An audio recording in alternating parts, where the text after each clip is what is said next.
Hey YouTube, what's going on? It's Patrick here at VectorVest, and today I've got a brand new update for you on the IPO that just got announced yesterday. We're going to be taking a look at Robinhood's IPO and see whether or not it's something that you should be investing in day one, or maybe you should hold off and wait a little bit to see what happens from here. So if you're ready to find out more about it, make sure to hit that like button, subscribe, turn on notifications for live content that we have coming out for you daily, and let's get into it here.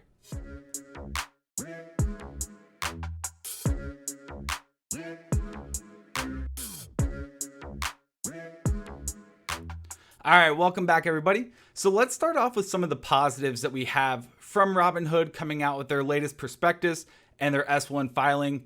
And first and foremost, we see right out of the gate, Robinhood's announced they have 18 million accounts worth roughly $80 billion in assets. And that is an increase of roughly 151% by user base. And also it went from 19.2 billion last March to 80 billion this year. So a huge revenue increase of about 400% over the course of the last year. That's good. Company has money. They're making money. We all know how, but we'll talk more about that in a little bit. Let's continue to see what other kind of news they have that could make investors want to jump on this IPO when it first comes out. So if we scroll down here, we get more information from their S1 filings. Robinhood went from 7.45 million of net revenue of 959 million in 2020 versus a loss of 107 million on 278 million in 2019.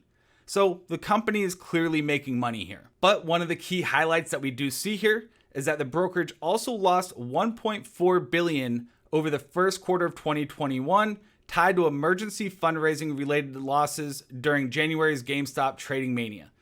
We all know about that, but we'll talk a little bit more about that here in a little bit. Also, the company generated 522 million in revenue in the first quarter of 21, up 309% from the 128 million earned from the first quarter of 2020.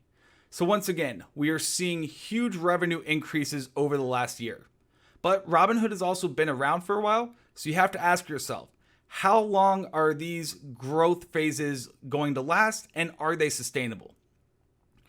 Other areas that we definitely want to talk about as well is options trading has accounted for about 38% of the revenue, while equities and crypto are 25 and 17% of revenues respectively. I've seen talks that, with the whole Dogecoin has been one of their biggest money makers for Robinhood so far this year. And that's most likely due because a lot of people trading stocks or equities have probably moved on to other platforms because of that trading mania, the GameStop mania from January of this year. Other news, the brokerage aims to raise about $100 million on their IPO release, which is another influx of cash, which helps the company's balance sheet and gives them money to continue to grow. Also, the trade symbol will be HOOD, and that will be coming out once again, July 26th. For VectorVest users, you can find this symbol right on the opening day. It will be in a database, so expect to see that there. But if you're not already on VectorVest, click on the link down below. You can sign up for a free 30-day trial and give it a shot. And seeing is believing. Put it to the test. So now those are some of the main highlights that really back the pros for Robinhood. Let's get into some of the cons for Robinhood though. And before we do, let me ask you this. Are you somebody that's considering getting into Robinhood? If you are, let me know your reasons why. If you aren't, let me know your reasons why. Can't wait to see those comments down below. So getting into the cons are going to be more subjective rather than numbers based because there's still a lot out there that could really hurt them going forward. And we haven't seen concrete evidence of that quite yet, but we've definitely seen some push towards some of the events that could really hurt Robinhood. First and foremost is payment for order flow. We know payment for order flow is their main cash making business that they offer. And that's why it's been one of the main talking points for the 3 Financial House Committee hearings we've had over the course of the last 6 months. It's going to be very interesting to see if the rules start to change, because if they do, if payment for order flow gets banned or restricted, that would essentially take all the money that Robinhood is making off the table, and you would see their profits basically evaporate. And now, secondly, there is a lot of litigation against Robinhood currently. As of yesterday, the FINRA just announced their largest fine ever of $70 million against Robinhood. Robinhood came out stating that they had to pay that to make sure their IPO makes their release date on time. But you have to ask yourself, and you have to kind of worry about that, because if a company is innocent of what they're being charged for, you typically wouldn't just pay the fine and move on. You would typically try to fight it, so that way you can keep your brand recognition and your brand name clean and keep a positive public image. So the fact that they just threw the money out, said, okay, pay the fine, we're done, move on, is a little unsettling here. And that's just the FINRA fine. There are also a lot of court cases out there currently tied to the whole GameStop and meme trade halting back in January, and those are still yet to be resolved.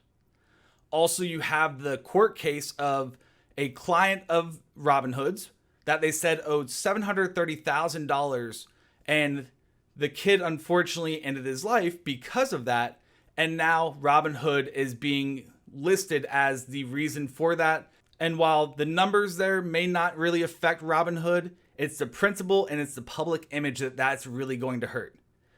Robinhood's main business is to get new investors that have never started an investment account before in with them, so that way they can get them into their ecosystem and their flow.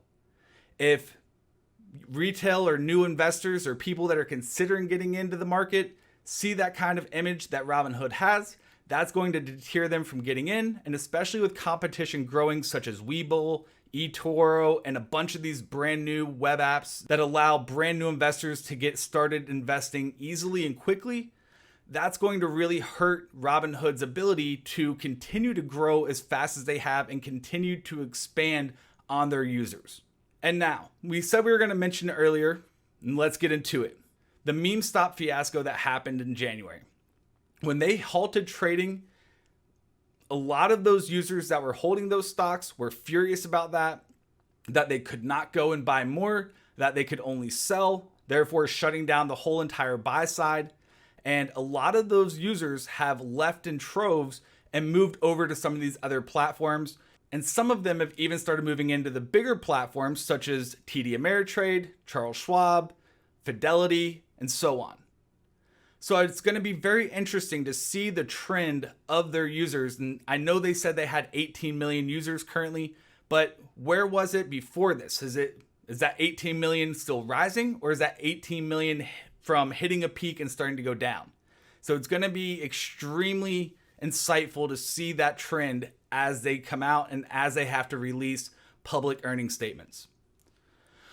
And last but not least, the last thing that we have that really is a cause for concern, just like we've seen with some of the lawsuits and the litigation against them, is yesterday we had the news coming out that the U.S. Attorney's Office executed the search warrant for the CEO of Robinhood's cell phone. We don't know what exactly it is they're investigating or what exactly they're looking at, but from the hearings that we've had over the last 6 months, we have a pretty good idea they're looking most likely for insider trading, illegal practices, manipulation, and so on. And as always, you can make sure that as this story continues to progress, we will bring you the information that you need to know to keep you on the forefront of that story, so that way you can take advantage of the news to make yourself profitable in your investments as well. So with that, thank you all for tuning in.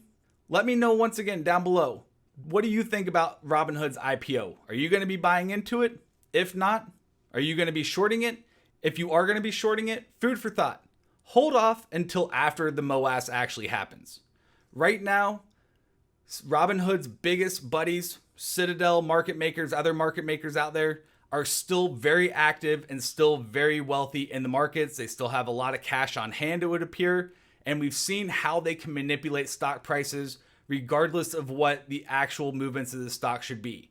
So until Robinhood's buddies that can protect him are gone and out of the picture, aka bankrupt, I would personally recommend staying away from trying to bet against Robinhood right out of the gate. And on that, that's where we're going to end it here for today. So if you're watching till this point, I hope you all have a great 4th of July. Happy holidays. Be safe out there. Take care. Toodles.